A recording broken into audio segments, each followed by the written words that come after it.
Hi guys! In today's video, I want to share with you ang isang lending application na kung saan nagpapautang daw up to 500,000 pesos. Opo, 500,000 pesos.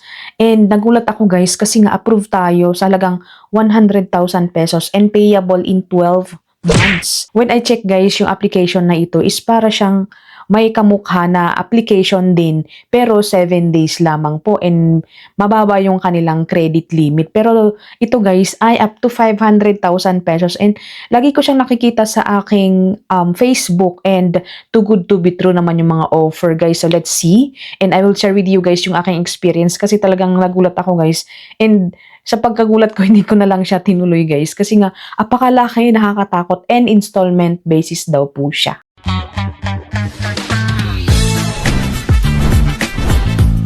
So, ang highlight for today's video ay si Peso Vault Saving Target by Los Tivil na meron silang 4.6 na stars and 1K reviews. Inada-download po ito sa Google Play Store pero wag muna kayo mag-download guys. Silipin muna natin kung ano yung kanilang loan term, magkano yung mare-receive mo, and kung SEC-registered po sila. So, yun po yung mga importanteng bagay na malaman natin bago tayo mag-download ng application. And din-download ko po ito para malaman din ninyo or ma-share sa inyo guys. So, approved na nga tayo sa halagang 100,000 pesos, no? Pero pagka-check ko sa Google Play Store, ay para siyang pag-ibig fund na funding sa mga car rent or car fund, yung housing loan, mga ganun guys. Sabi dito, house, car, business, camera, jewelry, and other more visual progress tracking. How close you are to each 102 or 100k to 120,000 pesos yung parang first na pwede nilang ma-release sa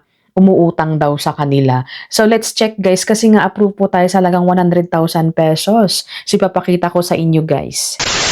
This video is not sponsored or not connected to any loan application. All are based from my personal experience. So yun na nga, pagka-send ko ng mga information and mga ID ko, ay ayun na nga. Ayan. So, shocking guys, kasi first time ko na nag-try ng isang application and ang laki agad ng kanilang binigay. So, ayan, 100,000 pesos and loan term niya is 12 months.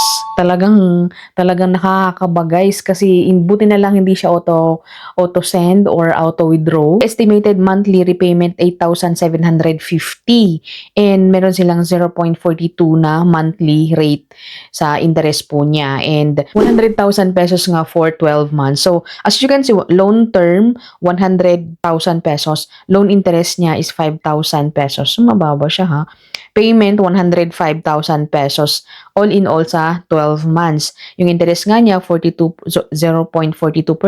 Nilagay ko na yung aking GCash account and let's check guys. Kasi nga sabi dito na 30,000 pesos to 500,000 pesos. Pero yung naka-enable is 100 pesos or 100,000 pesos. Pero pwede tayong makapag-loan ng 30,000 pesos. So, let's check guys. So, 30,000 pesos, payable in 12 months din. And yung estimated na pwede na or ibayaran natin every month is 2,625. And that is 0.42% per month din siya. So, loan amount, 30,000 pesos. Loan interest, 1,500 pesos. And then, yung repayment, 31,500 pesos. So, kung makikita nyo guys ay maliit siya or mababa. Mababa yung kanyang interest nga. Mababa yung babayaran mo and 12 months pa siyang babayaran. Para siyang home credit or yung mga GCash na mababa lang yung per month nila. Pero dito guys, talagang nakakapagtaka. Kasi nung chinek ko siya sa SEC or sa SEC website ay wala pong Peso Vault. Talagang iniscan ko siya. Wala po akong makita na Peso Vault na application doon. By the way, ang 30,000 pesos ay ito yung kanyang repayment plan nga. So, 2,625. So, kung makikita nyo is after 1 month po yung babayaran po natin. So, yung repayment date natin is August 31. So, ngayon is July 31. So, kung bibilangin natin is 30 days or 1 month to pay po ang loan application na ito. Second repayment is 1 month. So after 1 month, 1 month, so 12 months po siyang babayaran. So per month talaga is 2,625. So pag nakakita naman tayo ng ganito is talagang maaakit tayo kasi nga para siyang super legit. Pero yun na nga at sinabi ko na wala po siya sa SEC. So nakakatakot din guys ha kasi syempre yung mga information natin baka mamaya may mga harassment na sangkatutak na may mga kinemen na ipapadala sa inyo, ganon. Okay, so yung 30,000 po natin, once po na magbayad tayo in 3 terms, kasi pwede tayo magbayad in 3 terms, 6 terms, 12 terms, 18 and 24. Pero yung pinakababa is 3 terms. Ang kanilang monthly pay is 10,125 and 1 month to pay din siya. So after 1 month, then another 1 month and another 1 month. So divided by 1 month siya. So 3 terms nga siya guys. So 10,125. Muntik ko na siyang pindutin guys kasi nga nakakaakit, di ba? Ang laki. Mababayaran mo na yung mga ibang utang mo pa sa mga ibang loan application kung makukuha mo ito and mababa lang yung kanyang interest. Pero yun na nga guys ha, hindi siya register or wala siya sa SEC. Kaya medyo nag-alinlangan po tayo, hindi na natin pinindot guys. Pero at least sinabi ko sa inyo or pinakita ko sa inyo guys yung computation niya. And kung gusto niyo ding i-download to para subukan nyo, ay nadadownload nga ito sa Google Play Store and agad-agad magpapakita yung dashboard niya.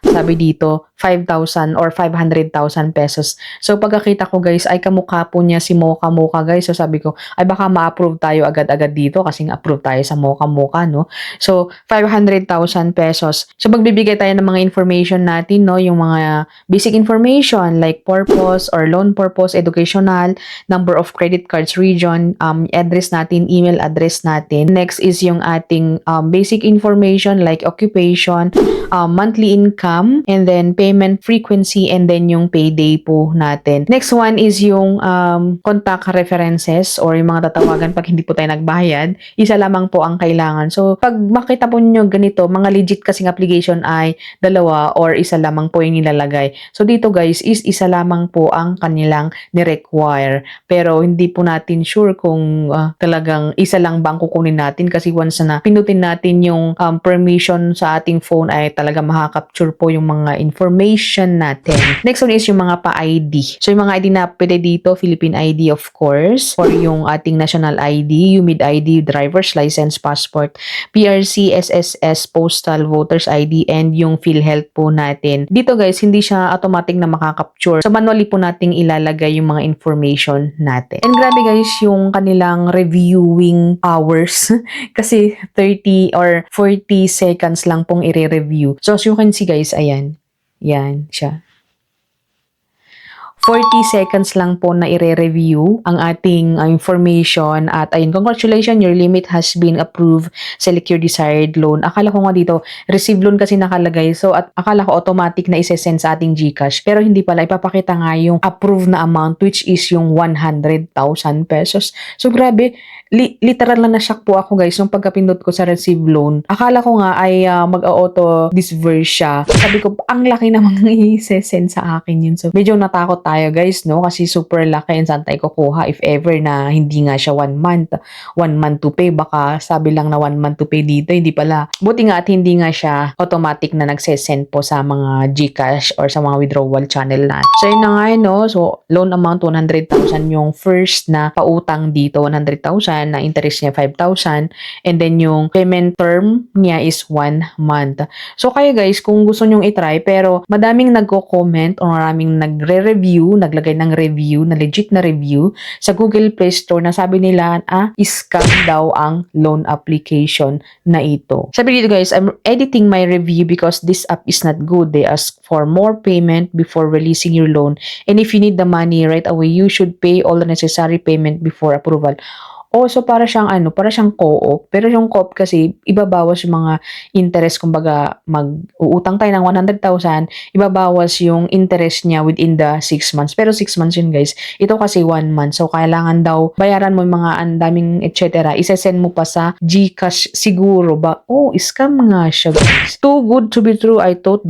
I thought only thing I would pay was the processing fee, but it's turned out there's another payment. No lending would charge you processing fee if they are legitimate. They offer 100,000.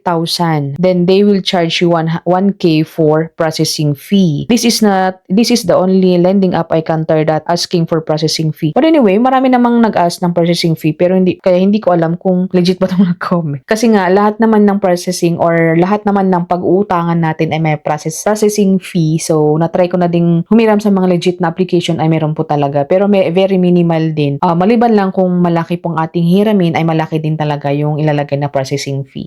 Anyway, sabi nito, this is a scam. They make you believe that paying 300 will release your loan but they keep asking for more fees. So legit na scam siya guys kasi nga humihingi siya ng advance payment sa mga fees and etc. So wala ka pong makikita na loan application na legit na maghihingi ng mga babayarin ng mga fees and etc. bago nila i-release yung application. So heads up sa mga gaya ko na utangera na pag may humihingi po ng pera bago nila i-release yung money, wag po kayong magpaniwala guys. I cancel my loan application cause there's a lot of payment before. So lahat guys ng mga kino-comment nila is magbabayad ka muna bago nila i-release yung pera. So nakakatakot guys no. Ang laki nga ng pinapakita nilang amount pero pag uutangin mo naman magbabayad ka muna bago mo ma-receive yung amount. So shockings guys. Oh my God. So this is a scam. Nagbigay pa naman ako ng ID ko. Oh my God. Pero ang dami pa rin nag-rate ng 5-star guys. Hindi ko alam kung bakit. Hindi ko na siya binuksan. Pero pagka-open ko talaga sa SEC or pagka-check ko sa SEC guys is wala ang Peso Vault. Kaya nasabi kong it's not good. So, nasa inyo pa rin guys. Nasabi ko na ang lahat pero nasa inyo pa rin kung gusto nyong subukan. Gusto nyong i-download or hindi. Pero sinasabi ko, huwag nyong subukan guys. Pero hindi ko pa rin hawak ang inyong mga kamay na pumindot sa phone nyo guys. Kasi nga laging napapakita ito sa mga social media accounts natin. So that's it my video, my review kay Peso Vault and I think na nakapag-share naman ako ng mga information about dito kasi nga trinay ko talaga para sa inyo. So thank you for watching and see you on my next video.